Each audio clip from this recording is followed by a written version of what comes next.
Hey, Taidetestaajat! My name is Liz Atkin and I'm an artist and I make artwork about my lived experience of a mental health condition called dermatillomania or compulsive skin picking. This is a condition that is in a family of disorders called body-focused repetitive behaviours.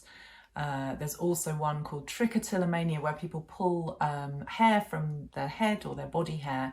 So my lived experience, skin picking started from a very young age. I was probably about 6 when I started picking at my body and losing a huge amount of time with this disorder.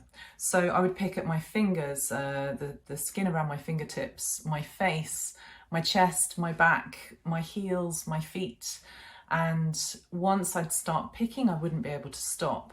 So the behaviour would be very difficult to manage. And all through my early teens, my 20s, right through until I was in my 30s, I thought I was one of very few people who did this, not realising it's actually quite a common condition.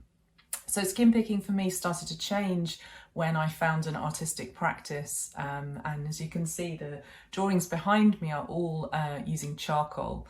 So the process to get to that point was quite unusual. I actually had a nervous breakdown about 10 years ago. I was very unwell. I stopped work and I started having therapy for the first time in my life. And during the time I was off sick, I started to have medication for anxiety. So anxiety and skin picking have been sort of two things that have been very close in my experience through my life and I've really struggled with. When I started to get very anxious around this time, I wasn't really leaving the house. So skin picking and anxiety had led to the point where I was feeling very isolated and very frightened.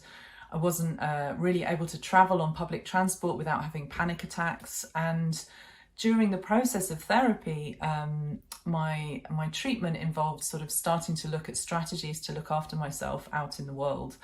And my therapist had recommended finding something to do when I was on the tube because I would have panic attacks in London on the London Underground quite regularly. And I made a decision when a friend had actually bought me a box of charcoal as a present to use the charcoal and a little sketchbook when I was on the train. I had no idea this was going to be a life-changing choice. I did the journey and I was sketching with charcoal all the way to my destination. I didn't have a panic attack, and that first experience of drawing on the move and on the train really helped me feel everything slow down. So I found it quite incredible that I wasn't picking at my hands, I wasn't picking at my face, I wasn't feeling very, very anxious and having a panic attack. And that decision to start drawing on the train was one of the first sort of good decisions for the disorder in conjunction with a creative practice. On another journey, my sketchbook actually ran out. I had filled the sketchbook with so many drawings and I felt the panic attack coming on and I thought I need to draw right now. And I looked around me and at that point on public transport in London, there were lots of free newspapers that people had been reading in the morning. They were on the seats around me. So I picked up a newspaper and I graffitied over the top of some of the images in the paper. I kind of liked how they looked and I took some photographs, and slowly that evolved into my creative practice. I'd get on the train, I'd grab a newspaper and I'd draw over the newspapers all the way to my destination. And people on the train were quite interested and I noticed people were looking. So I started giving the drawings away, passing the drawing to somebody and saying, just have this drawing, it's free. I need to do the drawing, I don't need it, please take it. And of course that led to conversations. Why are you drawing? So I would explain that I have anxiety and I pick at my body, and I was amazed as strangers I was traveling with started to talk to me about their experience of skin picking too, or recognizing that they'd get anxious on public transport. So what started as something to look after myself actually became something I actively started doing to talk to other people. That idea of connecting with the community around me, even strangers on the train as I'm travelling to work, became a way to sort of look after myself and have a conversation with others. So before COVID, this had led to all kinds of adventures. I drew on public transport around the world. What started as something I did on my daily commute led me to do drawings in Singapore, in San Francisco, in Los Angeles, in Cologne, in different places around Europe. and in different cities around the UK. And I'd actually given away 18,000 free drawings just before COVID. My art practice these days has really changed. I left London and I now live by the sea in Whitstable in Kent. And as you can see, the fascination for the water has become a really powerful thing in my art practice in recent years. So I started cold water swimming, which has been a revolutionary thing for my mental health. So I sea swim throughout the year. The water here is cold at the moment. It's the winter, it's December, so I'm getting in the sea for minutes at a time, but I swim all through the year, and immersing myself in that cold water has become a very useful connection for my skin. You know, this is a skin picking disorder, and I feel that being very kind of sort of powerfully transformed by nature is also something that connects to my art practice a lot. I'm out drawing the sea or swimming in the sea regularly. Most days I'm out drawing. My sketchbook and my charcoal is with me when I leave the house in the morning with my mobile phone and my keys. These become important strategies to have with me when I'm on the go. So as soon as my hands are occupied and I'm busy drawing, everything can slow down. The drawings become very mindful. I also recognise there's a lot of repetition in the way that the drawing emerges on the paper. It's lots of repeated touches on the paper. And for me, that connects to the disorder perfectly. You know, skin picking is a very tactile disorder. I would feel for irregularities on my body to pick at. So really getting my fingertips involved in moving the charcoal dust across the page is a really wonderful sort of parallel behaviour, but a healthy behaviour that's creating a drawing instead of damaging my body. It also helps me regulate big emotions. So skin picking often happens when I feel very heightened. So I might be angry or stressed or anxious, but also when I'm bored. So if my regulation in my body is kind of out of kilter, my skin picking happens quite quickly. It's the first thing my body does to sort of regulate my stress. And I found that drawing in the moments where that starts to rise becomes a fantastic way to transform the energy into something good. I also draw late at night. Skin picking would often happen for me before the sort of evening routine is winding down, and just before I go to bed I'd be really kind of tense, and that would often lead to me picking at the bathroom mirror for many hours.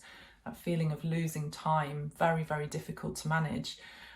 So I started drawing at those points. So when the energy is particularly intense and I know the picking will happen, I come into my studio space and I will draw for a couple of hours. And drawing always helps me feel better. There's something very concentrated about the experience. I really have to focus. I feel like it's a conversation with the art materials and the drawing that I'm creating. And that becomes a very peaceful process for me, a very gentle kind of experience with the disorder that, you know, has caused me so much pain and so much difficulty. And if someone had said to me 10 years ago that drawing would be such an important strategy, I would never have believed them. So actually talking about art and talking about creativity in connection with something that's very challenging and very difficult, this mental health condition is with me for my life. I feel like the two things now have a relationship. You know, the skin picking is something that won't ever leave me, but it is certainly something I've learned to understand and have a more positive relationship to in my life. For me, drawing and swimming and being out in nature, making a real effort every day to have that routine in my life, helps me look after my mental health. If anxiety is rising in my life, I know it's something I have to cope with and manage, and finding personalised strategies have been really, really useful. Charcoal is a wonderful medium. I've got a little box in my studio just to show you some of the different sizes of charcoal and different kinds of charcoal that I work with. So I use willow charcoal, which is very soft and very easy and malleable on the paper. It's very, very crumbly. So these willow charcoal sticks will break into smaller pieces, and then I will draw with the smaller pieces of charcoal. And some of them are really tiny, very delicate, kind of thin pieces of charcoal. And I also have kind of chunky pieces of willow charcoal as well, which are really wonderful for larger scale drawings. There's one just behind my shoulder here. And the charcoal is, as soon as I touch it, I start to get the charcoal dust on my fingers. So that tactile connection is very useful for me. A lot of people find charcoal a bit difficult to kind of handle, but for me it's a wonderful material that creates a kind of barrier between my fingertips and my skin, so it becomes something I think that's having this dialogue with the disorder. So as I work with the charcoal on the paper, I'm either using rubbers or my fingertips to kind of add the areas of light and add the light areas, the highlights, into the drawing. So there is a constant kind of flow of the charcoal being adapted, and light and dark is very present in these monochrome drawings. Obviously, maybe there's a sort of useful parallel to that with how I feel in my mental state as well, that there are areas of lightness in my life and sometimes there are areas that can feel very dark and very difficult. So really the whole sort of package of the drawing practice, the charcoal and the disorder and the challenges that I've felt kind of all relate together. So this has become a powerful thing to share with others, and from early days of giving those drawings away on public transport, I've recognised the importance of community, not just in my art practice but also in my teaching. So I work a lot in schools and hospitals and different community organisations, really sort of sharing this experience but also helping people that are anxious about drawing to feel brave to try. Charcoal is very playful and it's a wonderful first place for people to experiment with mark making. So I've found it a really joyful thing to give to others as a session of creativity when I'm teaching. And I just want to thank Oulun Museum for inviting me to contribute to this exhibition. These exhibitions, particularly about challenging subjects such as pain, a human experience that we all have, I think they're really important because they shine a spotlight really on the difficulties we have in our experiences and also a place for those dialogues to happen. So it's a powerful and sort of deep experience to be invited to be part of this, and I'm very grateful to have the opportunity. Thank you very much for having me, and I hope very much you enjoy the experience.